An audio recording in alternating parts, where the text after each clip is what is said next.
할렐루야!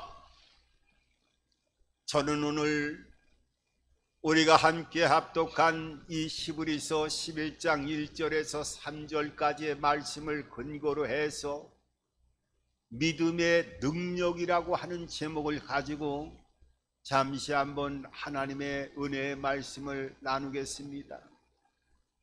우리가 신앙생활을 하면 이 믿음이라고 하는 단어를 빼놓고는 신앙생활을 이루어 나갈 수가 없을 정도로 믿음이라고 하는 단어를 통해서 믿음에 대한 세계에 대해서 셀 수 없이 하나님의 말씀을 듣게 되어집니다. 그래서 우리가 히브리서 11장 6절에 있는 말씀처럼 믿음이 없이는 하나님을 기쁘시게 하지 못하고 하나님께 나아가는 자는 반드시 하나님이 계신 것과 그를 찾는 자에게 상 주시는 자임을 믿어야 할 것이라고 하는 이 말씀을 붙들고 어떻게 하든지 하나님 앞에 나아가게 되어지면 하나님이 상을 주시고 모든 인생길을 인도하시다고 하는 이 약속의 말씀을 붙들고 믿음의 길을 걸어가는 하나님의 자녀들의 삶을 살펴볼 수가 있습니다. 그러면은 믿음이라고 하는 것이 진짜로 어떤 것인가? 믿음이라고 하는 본질 자체가 어떤 것인가 하는 것을 우리 하나님의 자녀들은 먼저 마음에서 잘 정리하고 그 믿음의 세계를 경주하는 삶을 살아가야 된다고 하는 것을 성경은 아주 밝히 밝혀주고 있는 것을 보게 되어집니다. 여러분, 우리가 믿음이라고 하는 얘기를 할 때 보면은 이 믿음은 두 가지가 있어요. 하나는 이 믿음을 통해서 구원을 받고 그 구원 받은 이후에 영원한 부활의 생명으로 들어간다라고 하는 죽음 이후에 펼쳐지는 구원받은 하나님, 천국, 영생, 부활 이런 개념으로 우리가 신앙생활을 하는 구원받아서 죽지 않고 죽음 이후에 영원한 생명을 산다라고 하는 그런 의미의 믿음을 얘기하기도 하고, 그래서 예수 그리스도를 잘 믿어야 되고 그 믿음 안에서 믿는 자만이 죽음 이후에 영생을 소유한다라고 하는 그 믿음의 죽음 이후에 펼쳐지는 믿음의 세계를 우리가 많이 얘기합니다. 그래서 에베소서 2장 8절에 보면은 믿음은 하나님의 선물이라고 말씀하고 있어요.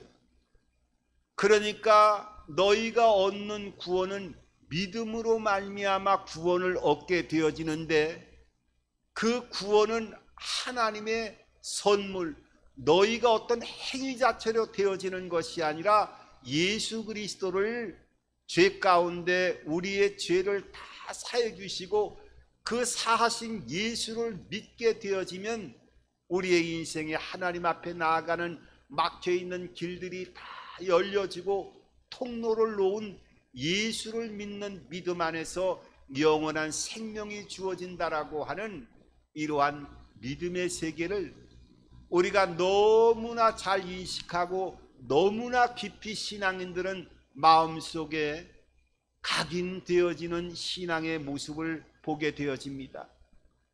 그런데 이 믿음에 대해서 너무너무 강조를 하다 보니까 우리의 실생활에 역사하는 역동적인 믿음, 그러니까 죽음 이후에만 가는 구원받아서 우리가 영원한 생명 안으로 안식하는 그 믿음의 세계와는 별도로 우리가 이 땅을 살아가면서 시간 믿음을 통해서 살아있는 역동적인 믿음을 통해서 환경을 극복하고 이 믿음을 통해서 주어지는 놀라운 축복의 역사를 경험하지 못하는 신앙인들이 의외로 많이 있는 것을 보게 되어집니다. 그러니까 믿음도 죽음 이후에 너무 그 영원한 생명을 얻는다 하는 쪽에 관점을 두면 삶의 현장에서 신앙인들이 능력이 없는 신앙인의 모습을 보게 되어져요. 그런데 또 이 땅에서 믿음의 세계로 모든 것들이 다 이루어진다, 내게 능력 주시는 자 안에서 모든 것을 행할 수 있다, 이런 능력으로만 시간 내가 소망하는 것들을 얻는 쪽으로만 신앙생활을 한다고 하면 이것을 또한 어떤 관점에서 보면 기복신앙이라고 얘기를 표현하기도 하는 거예요. 그래서 우리가 이 믿음의 세계를 볼 때는 두 가지를 반드시 같이 함께 병행하면서 신앙의 삶을 살아가야 되는 거예요. 내가 예수 믿고 그 믿음 안에서 내가 죽음의 관문을 통과할 때 영원한 생명으로 입성한다라고 하는 이 영생에 대한 이 믿음에 대한 확신을 가지고, 그리고 이 땅을 살아가는 시간 나에게 주어진 이 땅의 삶의 시간표 안에서도 그 구원의 놀라운 생명의 역사가 실체적으로 믿음을 통해서 받아 누려나가고 체험해 나가는 삶을 살아가야 될 것을 우리들에게 성경은 말씀하고 있는 거예요. 그러니까 오늘 1절과 2절을 보면은 우리가 잘 알고 있는 말씀을 이렇게 말씀하고 있어요. 믿음은 바라는 것의 실상이요 보이지 않는 것의 증거가 되어진다고 말씀하고 있어요. 자, 여기를 보면은 바라는 것의 실상이라는 거예요. 우리가 하나님의 자녀들, 신자들이 바라는 게 뭐예요? 신자들이 바라는 것은 어떤 것이냐 하면은 예수 믿고 그 다음에 영원한 생명을 얻고 죽음 이후에 새 하늘과 새 땅이 있고 반드시 영원한 세계가 있다라고 하는 것을 우리가 신앙인들은 항상 제일 먼저 바라는 것이지요. 근데 그 바라는 거에 실상이 되어진다고 믿음을 얘기하고 있어요. 이 실상이라고 하는 말은 우리가 표현하기에 따라서 여러 가지 의미가 됩니다만은 영어 표현을 통해서 개역개정으로 나올 때는 실상이라고 표현하고 있습니다만은 이 영어로 표기될 때는 리얼 이미지, 우리말로 표현하면 더 쉽게 느껴질 수가 있어요. 진짜라는 말이에요. 진짜. 그러니까 바라는 것들이 있는데 이게 진짜라는 거예요. 진짜. 허상이 아니라 가짜가 아니라 우리가 바라는 부활과 생명, 영생, 영원한 은혜와 새하늘과 새 땅, 이 모든 것들이 바라는 것, 그 바라는 것이지만 어떻게 해요? 진짜라는 거예요. 진짜가 있다는 거예요. 진짜가. 그런데 그 진짜는 오늘 2절에 있는 말씀처럼 뭐라고 말씀하느냐 하면 2절에 선진들이 이로써 증거를 얻었는데 증거를 얻기 전에 1절을 보게 되어지면 다시 후반부에 뭐라고 말씀하고 있어요? 보이지 않는 거에 증거가 된다고 말씀하고 있어요. 그러니까 신자들이 바라는 부활과 영생이 진짜로 있는데 이 진짜는 눈에 보이지 않는다는 거예요. 눈에 보이지 않지만은 분명하게 증거가 되어지는 것이 있다는 거예요. 자, 이 말의 의미를 다시 한번 우리가 예를 들어서 말씀을 드린다고 하면 어떤 의미를 갖느냐 하면 기독교 초기에 처음에 이 조선 땅에 복음이 들어올 때쯤에 평안북도의 정주라고 하는 곳에 한 농부가 있었어요. 그러니까 시골에 볼품없는 농부였지요. 그런데 이 농부가 열병으로 큰 고통을 받고 사경을 헤매는 그런 상태가 있었어요. 그런데 사람들이 그렇게 그 농부에게 얘기하는 겁니다. 예수를 믿고 하나님의 자녀가 되어지면 열병이 다 치료받습니다라고 얘기하니까 이 농부는 그렇게 얘기를 했어요. 아니, 나 같은 볼품없는 이런 농사를 짓는 농부가 복음을 받아들인다고 하면은 진짜로 열병이 치료되어집니까? 라고 의구심을 가졌어요. 그런데 선교사를 통해서 이 볼품없는 농부가 예수를 영접하게 되어졌는데, 예수를 영접하자마자 그 열병이 고통 가운데 싹 떨어져 나가게 되어지는 놀라운 체험을 하게 되어집니다. 그때 이 농부는 예수를 믿고 복음을 받아들인다고 하면 이게 사람의 힘으로 되지 않는 이런 열병도 치료받는 놀라운 역사가 나타나는구나 하는 것을 체험한 이후에는 어떻게 하든지 하나님의 복음의 말씀이 이게 진짜라고 하는 것을 하나하나 체험하게 되어지면서 이 말씀을 그대로 받아들이게 되어진 거예요. 그리고 나가지고 거기에 자녀가 있었는데 이 치료받은 농부의 그 하나님과의 체험적인 만남을 통해서 그의 인생이 그 다음부터는 하나님의 자녀된 삶을 살아가는 믿음의 길을 걸어가게 되어져요. 그리고 나서 거기에 어렸던 자녀가 성장을 하면서 그 자녀가 나중에는 연세대학교 총장이 되어지는데, 그 연세대학교 총장이 되어지는 백낙준 박사의 이야기를 제가 잠시 한번 말씀을 드린 거예요. 자, 이 말이 이 믿음의 세계를 잘 증거해 주고 있다는 거예요.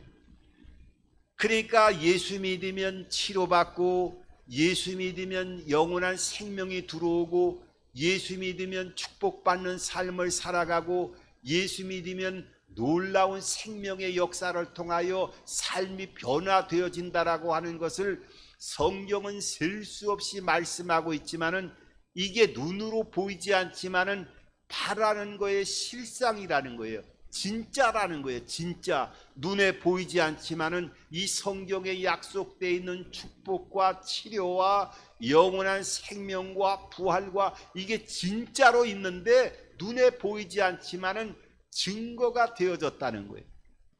그러니까 그 백낙준 박사의 연세대 총장을 한 그 아버지는 그 시골에서 열병에 걸려서 죽을 수밖에 없던 보잘것없는 사람이었지만은 복음을 받아들였죠.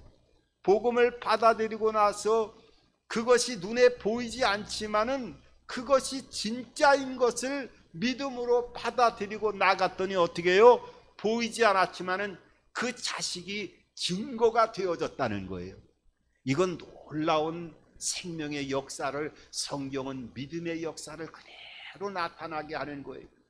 그래서 오늘 히브리서 11장을 쭉 보면은 그 선진들이 증거를 나타냈다라고 하는 모습들이 아벨이라고 하는 사람을 통해서, 에녹의 사람을 통해서, 노아를 통해서, 아브라함을 통해서 선진들이 증거가 되어진 사람들의 이야기를 이 히브리서 11장은 계속 말씀하고 있는 것을 보게 되어져요.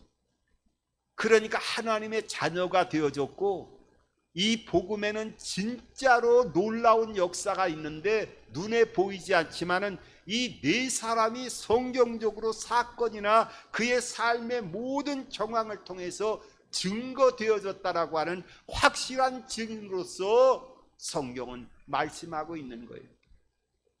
백낙준 박사님처럼 분명하게 눈에 보이지 않았지만은 복음이 들어가는 그 보잘것없는 농부의 집안 속에서 하나님께서 증거가 되어지는 놀라운 하나님 말씀 그대로 그 역사가 백낙준이라고 하는 그 보잘것없는 농부의 자녀를 통해서 그것이 증거로 나타나게 되어졌다는 거예요.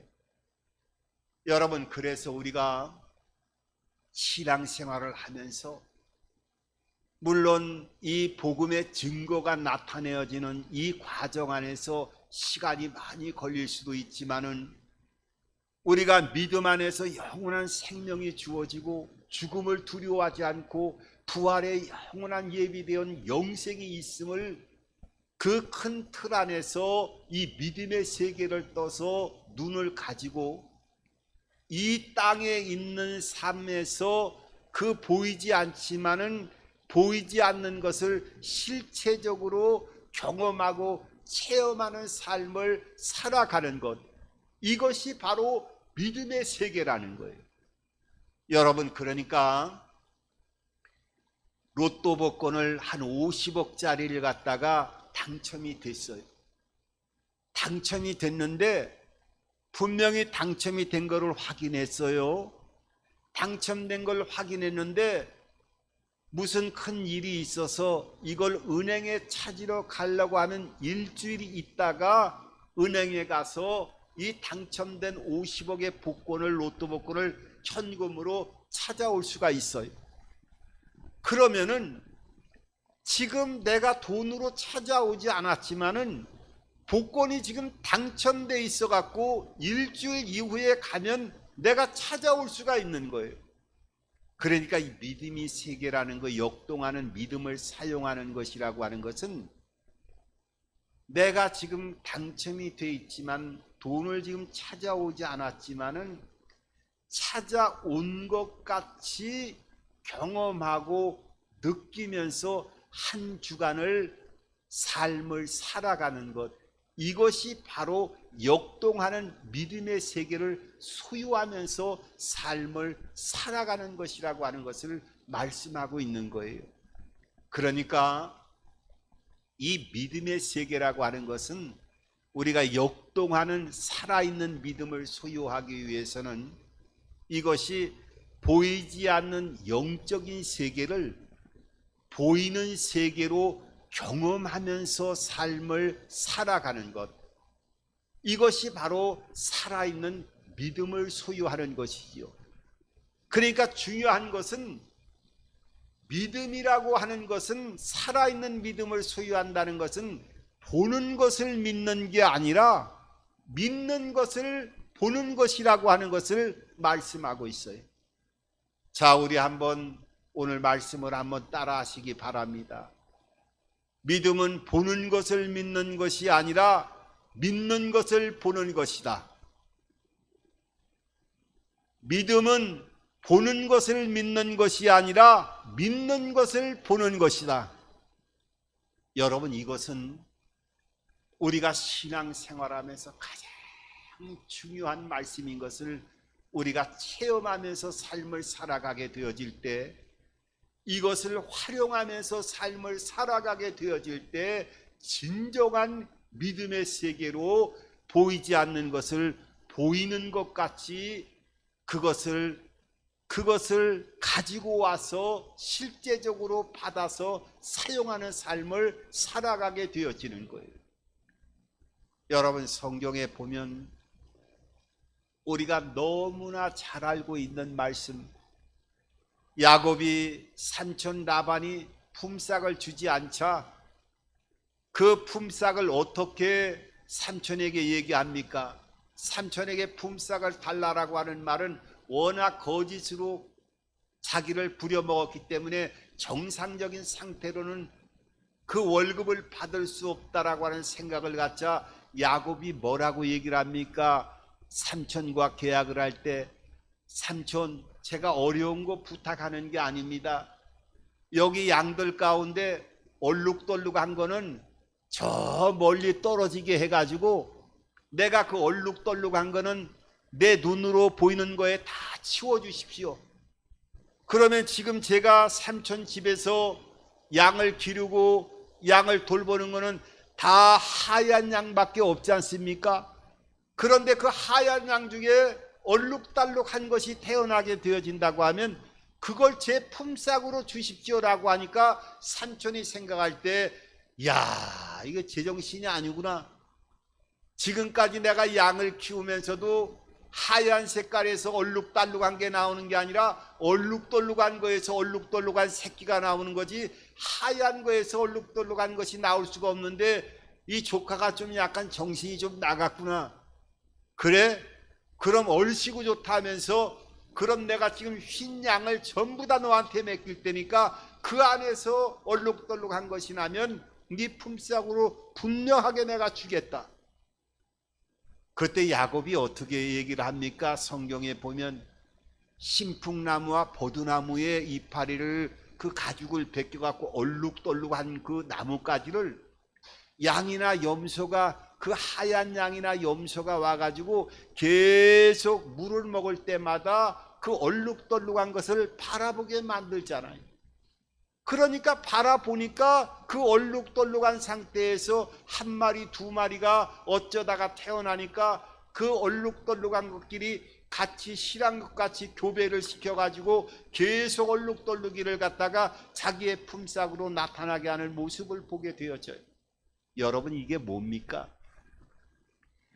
믿음은 보는 것을 믿는 게 아니라 얼룩덜룩한 것이 있으니까 내 것입니다, 얼룩덜룩한 뿌리가 있으니까 이걸 통해서 어떻게든지 해보겠습니다가 아니라 지금은 다 하얀 것밖에 없었고 얼룩덜룩인 것은 태어나지도 않은 상태였어요. 그런데 어떻게 합니까? 야곱은 보는 것을 믿는 게 아니라 자기가 믿는 것을 보는 것이었어요. 이게 이렇게 하면 얼룩덜룩한 게 나중에 태어나겠지, 믿는 것이었어. 그 얼룩덜룩한 것이 태어나면 나중에 그 얼룩덜룩한 것이 교배를 시켜가지고 얼룩덜룩한 것이 소떼와 양떼로 아주 계속 크게 그 무리를 이룰 것이라고 하는 것을 어떻게 해요?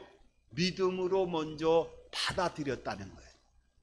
그러니까 믿음으로 믿는 것을 눈으로 보는 것이 믿음이 되어지는 야곱의 법칙이 바로 이 바라봄의 법칙이라는 거예요. 그러니까 우리가 신앙생활하면서 죽음 이후에만 우리가 천국 가는 이러한 구원에 대한 믿음을 가장 중심적으로 갖고 있으면서 이 땅에서 이 믿음의 세계를 통해서 내가 모든 것들을 소유하는 삶을 살아간다고 하면 이거는 사람의 법칙이 아니라 성경에 나와 있는 하나님의 법칙인 것이고 이 법칙을 사용하라는 거예요. 그러니까 우리가 또한 잘 알고 있는 12정탐꾼의 이야기를 알 거예요. 10정탐꾼은 갔다 와서 그 가나안 땅을 정탐하고 돌아와서 그들을 위해서 우리는 메뚜기와 같고 도저히 그 가나안 땅으로 들어갈 수 없다면서 보는 그대로 얘기했어요. 그것이 틀린 말이 아니었습니다. 그런데 하나님은 뭐라고 말씀합니까? 너 약속의 땅, 젖과 꿀이 흐르는 땅은 내가 너의 조상 때부터 다 예비된 땅이니까 그 땅을 주겠다고 하나님이 지속적으로 말씀하셨던 땅이었어요. 그런데 여호수아와 갈렙은 어떻게 해요? 보는 것을 믿는 열정탐꾼과 같은 그런 삶을 살아가는 것이 아니라 하나님의 약속을 믿고 그 약속을 먼저 환경을 보는 것이 아니라 눈을 열어서 그 믿음을 눈으로 보는 이런 살아있는 믿음을 소유해서 결국은 하나님의 칭찬을 받고 그대로 가나안 땅으로 입성하는 것을 보게 되어집니다. 믿음은 어떻게 해요? 보는 것을 믿는 것이 아니라 믿는 것을 보는 것이다. 보는 것을 믿는 것이 아니라 믿는 것을 보는 것이다. 여기에 대한 확고한 믿음의 뿌리를 여러분들이 역동하는 살아있는 삶을 소유하기 위해서는 이 살아있는 믿음의 소기를 소유하시기 바랍니다. 여러분, 그것뿐인가요? 여호수아 18장을 보게 되어지면 거기 아주 유명한 이야기가 나옵니다. 거기에는 가나안 땅으로 점령해서 들어갔는데 12지파 중에서 나머지 5지파만 거기에서 그 땅을 기업으로 차지했을 뿐만인데 나머지 지파들은 땅을 얻지 못했어요. 그러니까 5지파가 땅을 얻은데 나머지 지파들이 다 5지파에 머물러 있고 점령하러 가려고 하지 않아요. 그때 하나님께서 여호수아를 통해서 또 강력하게 말씀합니다. 너희가 내가 약속으로 준 땅을 차지하기를 왜 이렇게 지체하고 있느냐? 이제부터 너희의 각 지파에 1명씩, 각 지파대로 3명씩 짝을 지어서 그 점령하지 못한 땅을 두루 돌아다니며 그림을 그려가지고 오라고 말씀하고 있어요. 그림을 그려오라. 그림을 그려오라고 말씀하고 있어요. 그리고 그 그림을 어떻게 해요? 실로에 가지고 와서 하나님의 성전 안에서 기도하고 제비를 뽑으라고 말씀하고 있습니다. 그 땅이 차지되었나요? 아닙니다. 일반적으로 생각할 때는 이게 하나님도 정신이 조금 어떻게 좀 우리 인간에게 어떻게 이런 말씀을 할 수가 있는가? 아니, 아직까지 점령하지 않은 땅을 그림을 그려가지고 와갖고 제비를 뽑는 대로 너희들에게 그대로 주겠다고 한다고 하는 그 말 자체가 이해가 될 수가 없는 거예요. 그런데 하나님은요, 먼저 그림을 그려가지고 오라는 거예요.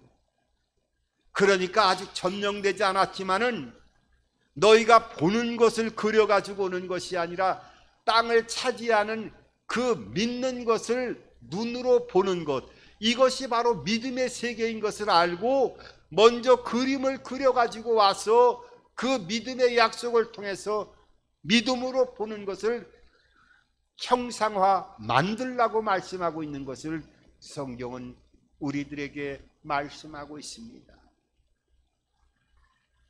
여러분, 이것은 참으로 중요한 거예요. 이 믿음은 보이지 않는 세계를 보는 것으로 경험하는 것을 얘기하는 거예요. 이 참 중요합니다. 여러분, 이 믿음의 세계는 보이지 않는 4차원의 영적인 세계를 보이는 3차원의 세계로 드러내게 하는 게 바로 살아있는 믿음의 세계라는 거예요. 이 믿음의 법칙을 하나님이 만드신 거니까 이 믿음의 법칙을 사용하라고 말씀하고 있어요. 환경은 변화가 없고 환경은 그대로 있는 상태에서 그것을 믿는 것이 아니라 하나님이 주신 믿음의 세계를 먼저 눈을 떠서 볼 수 있는 저와 여러분들의 삶이 되어지기를 바랍니다. 여러분, 신약성경 27권 중에 13권을 기록했던 사도 바울은 그 복음을 전하다가 감옥 속에 갇혀 있었지만은 감옥 속에 있는 그 눈으로 보이는 현상을 바라본 것이 아니라 보이지 않는 우주 만물을 창조하신 하나님과의 연결되어져 있는 이 영적인 세계를 통해서 믿는 것을 그 감옥 속에서 눈으로 먼저 볼 수 있는 살아있는 역동적인 믿음을 통해서 옥토가 갈라지고 그 보이지 않는 전능하신 하나님의 능력과 역사가 감옥 속에 갇혀있는 바울에게 임하여지는 놀라운 영광을 보게 된 것을 보게 됩니다. 우리가 믿음이라고 하면 아브라함을 얘기하지요. 여러분, 아브라함도 마찬가지예요. 그 조카 롯이 어디로 갔습니까? 요단뜰을 향해서, 그 요단뜰을 향해서 소돔과 고모라로 풍요로운 그 환경을 통해서 나아갔을 때 아브라함은 어떻게 했어요? 보이지 않는 하나님과의 그 임재와 영광을 통해서 영적인 세계를 접촉했던 사람이 아브라함이었죠. 그때 보이지 않는 세계를 통해서 하나님이 음성을 들려줬어요. 너는 동서남북을 바라보고 내가 걷고 바라보는 저 대해 망막 끝까지 내가 너희에게, 너희 후손에게 그 땅을 주리라고 하는 그 약속을 받는 모습을 성경은 우리들에게 보여주고 있어요. 여러분, 역동하는 살아있는 믿음을 소유하기 위해서는 보이지 않는 세계와 연결되어져 있는 이 영적인 4차원의 세계를 보이는 3차원의 세계로 형상할 수 있는 살아있는 믿음의 역사를 통해서 우리의 지금 삶의 현장에 눌려져 있고 때로는 부정적인 환경 속에 갇혀 있는 여러 가지 눌려져 있는 부분이 있다 할지라도 하나님 앞에 기도하면서 이 모든 것들이 풀려나가고 하나님의 풍성함으로 모든 역사가 채워지겠다고 하는 그 하나님이 주시는 믿음을 통해서 보는 것을 믿는 것이 아니라 믿는 것을 먼저 볼 수 있는 이런 믿음의 역동하는 생명의 역사의 한복판에 서 있는 저와 여러분들의 믿음의 삶을 통해서 이 땅을 살아가면서도 그 놀라운 역사를 날마다 체험하고 환경을 보는 상태에서 지배당하는 것이 아니라 그 환경을 뛰어넘고 보이지 않는 세계를 통해서 예비된 축복을 먼저 3차원으로 끌어당겨서 형상화해서 환경을 이겨나가고 승리해 나갈 수 있는 저와 여러분들의 삶이 되기를 주님의 이름으로 축원합니다.